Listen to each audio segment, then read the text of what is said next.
એકાધિક ઋષિમુનિઓ શ્રીધામ ભગવાનને દર્શન ગયા, એને દ્વારપાળે અટકાવ્યા છે. જય ને વિજય આપણા જીવનમાં બનેલી રોજની નિયતિ વાચક ઘટના છે, સ્વસ્તિ વાચક ઘટના છે. ભગવાનનો સમય છે, ઉઠવાનો, બેસવાનો, ખાવાનો એ જઈ શકાશે. મૈત્રી મુનિ વિદુરનો આખો વિસ્તાર કરે છે.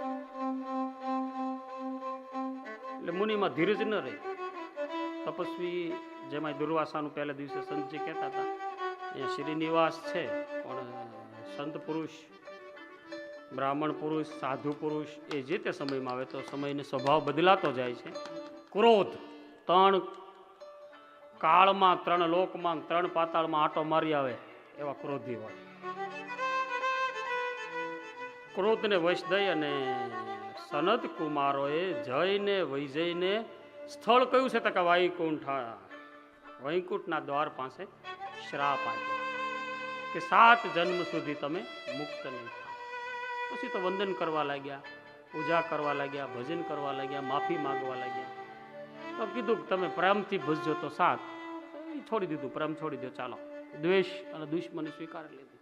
તો ઈ આ બંને થયા, હિરણાક્ષ અને હિરણ્યશિપુ. એના નામ હિરણ યાને સ્વનું નામમાં જ સ્વર્ણ છે. દ્વારકા, લંકા, હિરણાક્ષ, હિરણક, શિપુ. એમ બહુ ઠેકે ઠેકે જવાળો માણસ છું. એના નામમાં જ સોનું છે.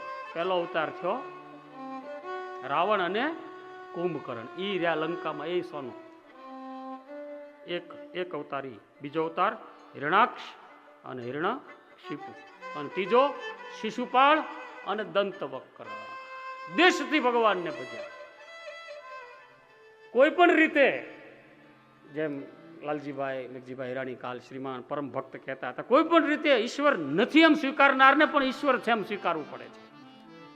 Something like God. 25 કિલોમીટરનો બિગ બેન કર્યો, બહુ મોટો એ આખું બધું કર્યું, ધડાકો કર્યો હવા અને આકાશથી ગોડ પાર્ટિકલનું નિર્માણ કરાવવા માટે. અંતે સ્વીકાર્યું something like God, something like God. આ સનકાદિક પુત્રો સનક, સનદ, સનાતન, સનત કુમારો જે ચારેય છે, પ્રવૃત્તિ ધર્મનો સંપૂર્ણ ત્યાગ કરી જેણે સંપૂર્ણ નિવૃત્તિ ધર્મ લઈ લીધી હતી, એ શ્રાપ દેવા લાગ્યા. ધ્યાન રાખવું, શ્રાપાશ્રાપની બધી કથાઓ આમાં બહુ છે, બહુ સાવધાનીથી. વૈકુંઠમાં જ્ઞાન આવી રીતે શ્રાપ આપ્યો અને એના કારણે જય વિજય બ્રહ્મ શાપને લીધે વૈકુંઠમાંથી પડ્યા અને દિતિના ઉદરમાં આવીને વસ્યા. દિતિએ 100 વર્ષ પૂરા કર્યા એટલે જોડકા રૂપે બંનેનો જન્મ થયો. અને પછી આ અસુર બુદ્ધિ, સાક્ષરામ પ્રતિ ગીતાએ જ કીધું છે, સાક્ષરાહ, એને ઉલટાવી નાખો, રાક્ષસાહ.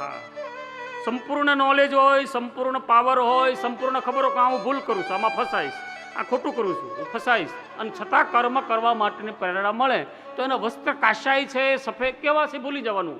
પણ એ સાક્ષરામ પ્રતિમ રાક્ષસામ, કર્મ રાક્ષસી છે. Those all are Giants.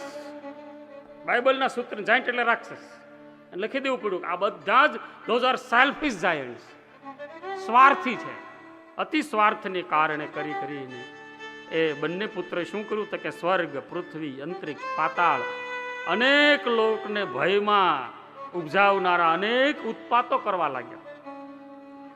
Prajapati કશ્યપે બંનેના નામ હિરણાક્ષ અને હિરણ્યકશ્યપુ પાડ્યા. બંને મોટા થતા બહુ બળવાન થયા અને હિરણ્યકશિપુએ ઉગ્ર તપ કરીને બ્રહ્માજી પાસે વરદાન મેળવ્યું કે મારું મૃત્યુ ન થાય, ન થાય, ન થાય, ન થાય, ન થાય, ન થાય. અને ભગવાને હિરણ્યકશિપુનો નાશ કરવા માટે વરાહ અને હિરણાક્ષનો નાશ કરવા માટે નૃસિંહ અવતાર, અને બીજા અવતારે રાવણ અને કુંભકર્ણને મારવા માટે રામા અવતાર, અને શિશુપાળ અને દત્તવક્રને મારવા માટે શ્રી કૃષ્ણ અવતાર. પ્રયત્ન કરવો પડ્યો પ્રભુને. વેરથી પણ વારંવાર જેનું નામ જપાય, વારંવાર મુખાકૃતિ પર રાવણે પણ એના સમીકરણોમાં કહ્યું છે.